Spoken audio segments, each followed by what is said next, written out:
Kuna mchungaji mmoja nataka nimalize, alinikabidhi kanisa. Akaambia Ustazi Masinge wako hao. Wewe wahubirie tu, wakikubali nenda nao. Nikaambia wewe wanasikiliza, hawa mimi nitawasilimisha. Nenda nao hao. Wameshashiba damu ya Yesu. Basi mimi nikamwambia shauri yako, nikaingia akasema amani ya Bwana iwe kwenu. Wakakataa kuitika kwanza. Yohana 17:20. Yesu ameingia katikati akawaambia amani ya Mungu iwe kwenu. Nikamwambia kwa nini watoleni amani nyinyi hamtaki wakati ni amani ya Yesu? Mmoja akasema sema Bwana asifiwe. Nikamwambia lete aya, hamna. Basi nikaanza kuteremka watu. Haki ya Mungu niliteremka.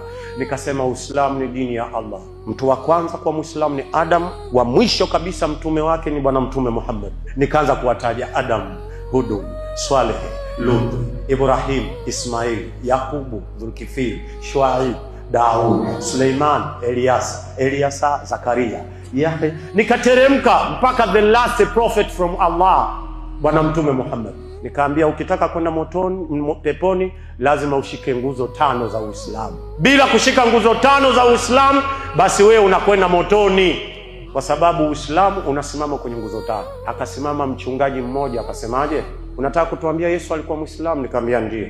Alienda Maka kwa sababu nguzo ya mwisho ni kwenda Maka. Alikwenda Maka kuhiji ili tuweze kuamini.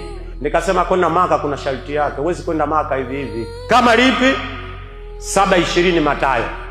Wakafungua kanisa zima. Yesu anasema ndege wana mapango, mbweha hawana mapango, ndege wana viota, lakini mimi Yesu sina hata pa kulala. Kaambia nyinyi mmesema Yesu anasemaje? Wote wakasema hana pa kulala.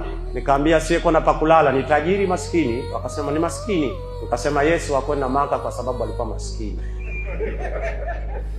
Basi mtu wa kwanza kuja kutoa shahada yule mchungaji. Anasema na jina nataka nichague mwenyewe, nataka niitwe bismillah. Nikaambia hamna jina. Nikaambia jina la namna hilo hamna. Kanisa tukalibadilisha, sasa hivi ni msikiti. Kasese Uganda. Amesilimu yeye, kapata mpiga kengele, mlisha mikate, waimba kwaya, mpaka wazee wa kanisa. Mpaka wazee wa kanisa. Wewe unanitisha msalaba mimi. Inna lillahi